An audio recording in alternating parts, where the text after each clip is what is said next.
All right, welcome. Today we're going to tackle something that, let's be honest, we all struggle with, right? Parenting. Specifically, how do we praise our kids so it actually helps them? And how do we correct them without starting a fight? It's tough for sure. But the good news is there are some really powerful, practical tools we can add to our toolkit. So, here's what we've got on tap. First, we're going to look at a huge pitfall many of us fall into. Then, we'll talk about a big mindset shift. After that, we're going to install 2 powerful new apps for communicating, one for praise, one for correction. And we'll finish up with a super important reality check. Okay, so let's just start with a feeling that I'm pretty sure every parent knows really well. That little voice of self-doubt, right? We're always trying our best, but there's this nagging uncertainty that just hangs around.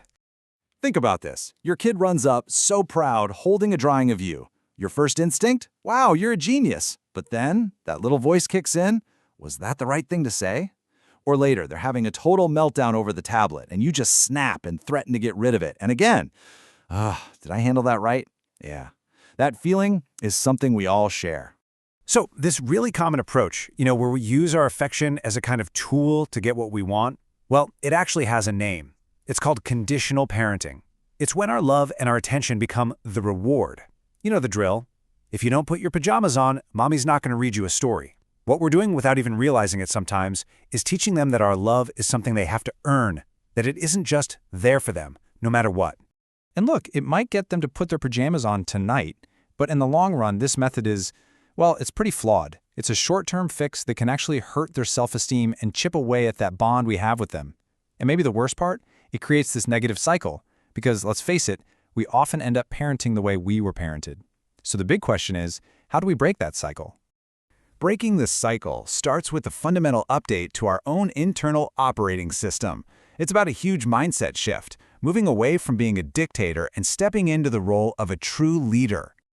I mean, just look at the difference here. A dictator, that's the do it because I said so parent. A leader, on the other hand, lets them in on the why behind the rules. A leader isn't just about punishment, they're about being a role model. The goal here is huge. It's to stop thinking of our child as some incomplete project we have to manage and start seeing them as an individual we need to guide and respect. Okay, so with that leadership mindset firmly in place, let's get practical. It's time to install our first app. This is a new way to praise your kids that builds real, lasting confidence. So it turns out, and this is really interesting, not all praise is good praise. They're not all created equal. There are really 3 main types. And get this, the 2 most common ones, what we call superficial praise and person-focused praise, can actually do more harm than good. They can create pressure, anxiety, not motivation. What we're aiming for, the gold standard, is that third one, process praise. Let's go back to that drawing example, because it's perfect for this. Your kid shows you the picture. The old way, the default, might be, wow, you're a genius. But think about it. That's super vague, right? And it focuses on some talent they were supposedly born with. The process praise way is totally different. It's specific. It's, wow, you paid so much attention to get my eyebrows just right. See the difference? You're praising the effort, the process. That encourages them to keep trying, not just to live up to some genius label. So how do you do it? It's a simple 3-step recipe. Number 1, focus on the process, the effort, the strategy they used. Number 2, be specific. Point out exactly what you saw. And number 3, and this is a great one, turn it into a conversation. Ask questions like, hey, how did you decide to use that color? It shows you're actually paying attention and you're genuinely curious. All right, app number 1 is installed. Let's get to the second one. And this is a tough one for all of us. How do we correct our kids' behavior in a way that actually brings us closer instead of just building up a wall of resentment? Our go-to, our default, is so often punishment, right? That's it, you're grounded. But punishment, it doesn't really make kids think or reflect. Honestly, it usually just makes them angry or rebellious. And it teaches them a pretty crummy lesson that the person with the most power wins. But there is a much better way. It's called the I message, and it's a super simple 4-part formula. Here's how it works. First, you just describe the action. No judgment, just the facts. Second, you share your feeling, and you have to use the word I.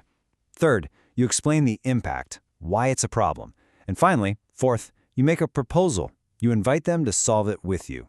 This is a game changer because it shifts the whole conversation from you are bad to, hey, we have a problem, let's solve it together as a team. Okay, so we have these 2 new awesome tools in our toolkit. But there's one last, really crucial piece of the puzzle. For any of this to work, our praise and our correction have to be tailored to where our kid actually is developmentally. So you got to ask yourself, are my expectations realistic for their age? Seriously, what we see as defiance might just be them being a kid, you know? A 4-year-old's brain is literally not wired to be quiet for an hour. A 7-year-old, they might get the idea of fairness, but complex ideas, not so much. A 10-year-old might still have a really hard time with planning for the future.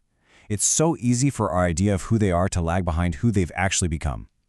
We have to keep checking in with ourselves and asking, is what I'm asking fair for this kid at this age right now? And as we start to wrap this up, please remember this. This is not about being a perfect parent. There's no such thing. In fact, stressing yourself out trying to be perfect is the worst thing you can do. Your happiness, your well-being, it matters a lot. So maybe the most important takeaway is this: be kind to yourself. You have been doing the absolute best you can with the tools you've had. This isn't about feeling guilty for past mistakes. Think of this as just a simple habit update. And please, don't try to change everything overnight. Just pick one small thing. Start with one conversation. And that brings us to the end. So I'm going to leave you with one final thought, a little piece of homework, if you will. What is one conversation you can have this week where you try out process praise or an I message? Just one. Remember, it's not about being perfect. It's about making progress and building that connection. Thanks so much for tuning in.